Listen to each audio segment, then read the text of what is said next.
We were told 3 partial meltdowns, don't worry about it. Now we know it was 100% core melt in all 3 reactors. Japan is, by orders of magnitude, many times worse than Chernobyl. Never in my life did I think that 6 nuclear reactors would be at risk. Well, TEPCO is like the little Dutch boy. All of a sudden we have cracks in the dike. You put a finger here, you put a finger there, and all of a sudden new leaks start to occur, and they're overwhelmed. Literally making it up as they go along. We're in totally uncharted territories. You get any nuclear engineering book, look at the last chapter, and this scenario is not contained in the last chapter of any nuclear engineering textbook on the planet Earth. So they're making it up as they go along, and we are the guinea pigs for this science experiment that's taking place. All radiation is damaging. It's cumulative. Each dose you get adds to your risk of getting cancer.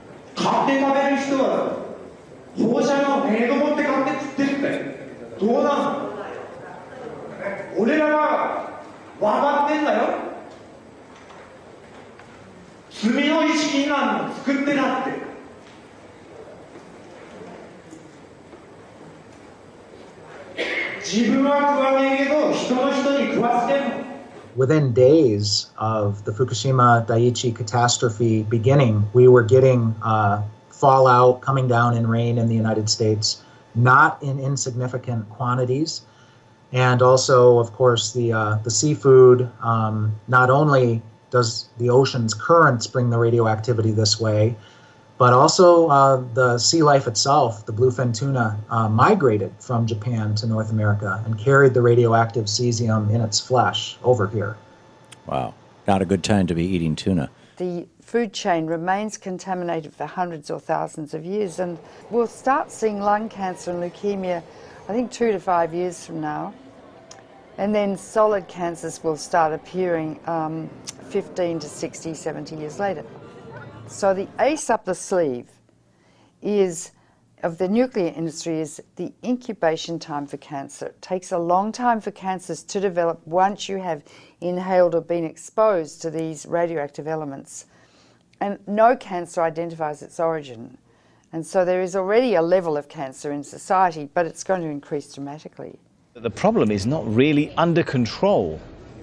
It will not be under control for, it's estimated, between 40 and 100 years from now. There's no way to clean it up. They say 40 years, but they can't clean it up. They can't. And the site's still unstable and vulnerable to natural disasters. If there is another earthquake, a serious one, 6, 7, 8 or 9 magnitude, that would rattle all these 1,060 tanks. It would rattle the damaged cores, spent fuel, whose structures have already weakened. Yes. That's a potential very, very serious threat. Approximately 300 tons of water was filtering through the site until early this month, becoming laced with radioactive materials and then seeping into the sea. Another factor is the ever-increasing amount of water accumulating inside damaged infrastructure. Once it makes its way into reactor buildings, it mixes with radioactive isotopes.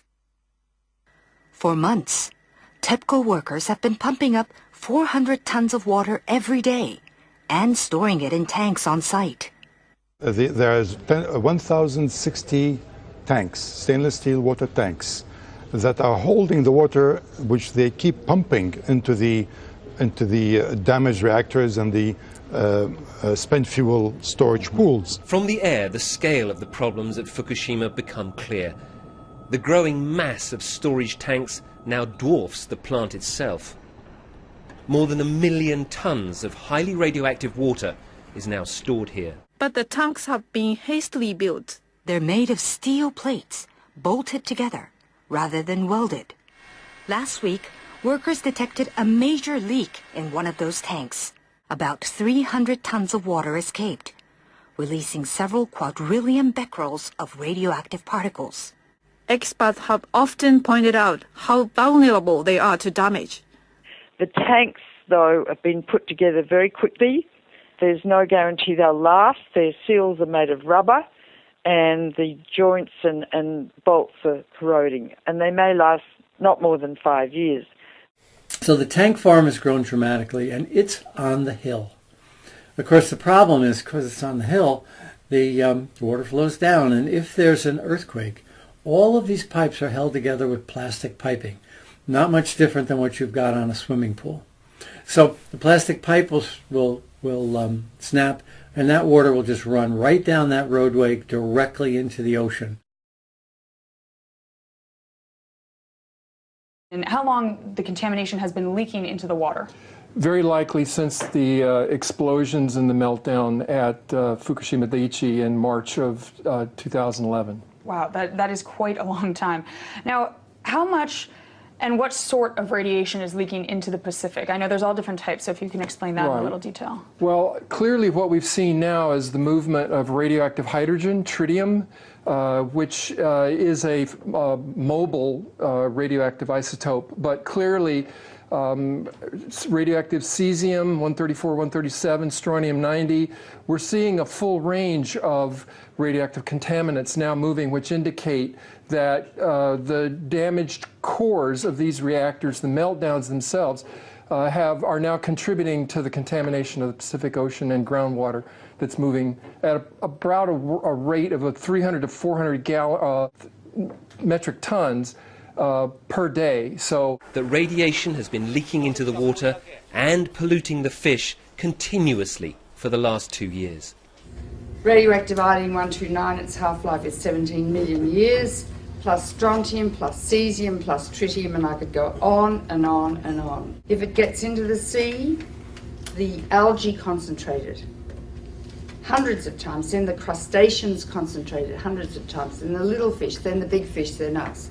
Because we stand on the apex of the food chain. You can't taste these radioactive elements, you can't see them, and you can't smell them. They're silent.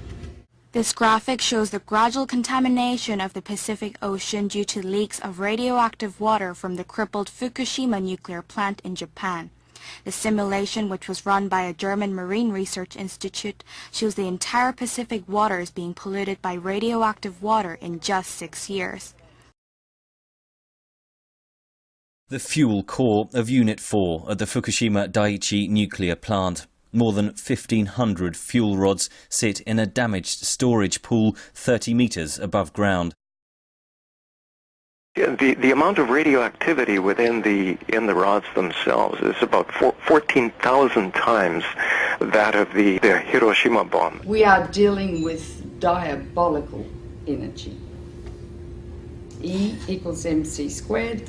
It's the energy that blows up nuclear bombs. Einstein said, nuclear power's a hell of a way to boil water.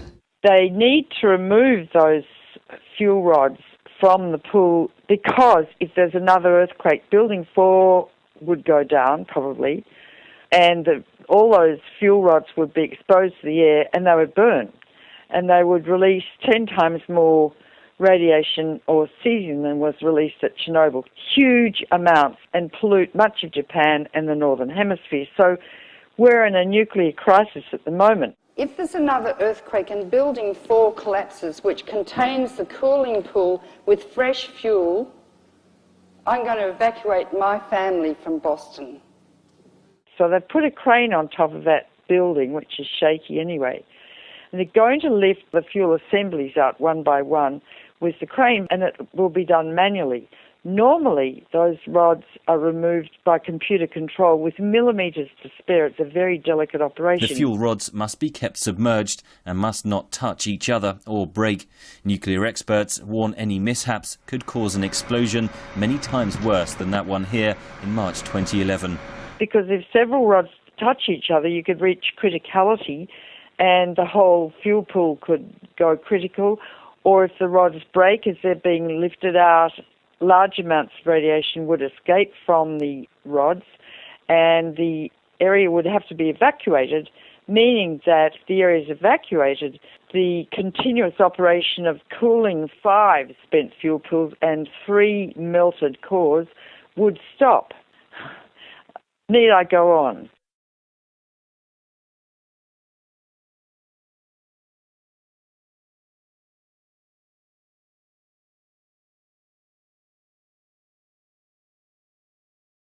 Boy, all of a sudden we have cracks in the dike. You put a finger here, you put a finger there, and all of a sudden new leaks start to occur, and they're overwhelmed, literally making it up as they go along. We're in totally uncharted territories. You get any nuclear engineering book, look at the last chapter, and this scenario is not contained in the last chapter of any nuclear engineering textbook on the planet Earth.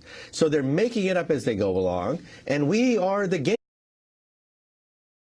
We were told 3 partial meltdowns, don't worry about it. Now we know it was 100% core melt in all 3 reactors. Japan is by orders of magnitude many times worse than Chernobyl. Never in my life did I think that 6 nuclear reactors would be at risk. Well, TEPCO is like the little Dutch guinea pigs for this science experiment that's taking place. All radiation is damaging. It's cumulative. Each dose you get adds to your risk of getting cancer.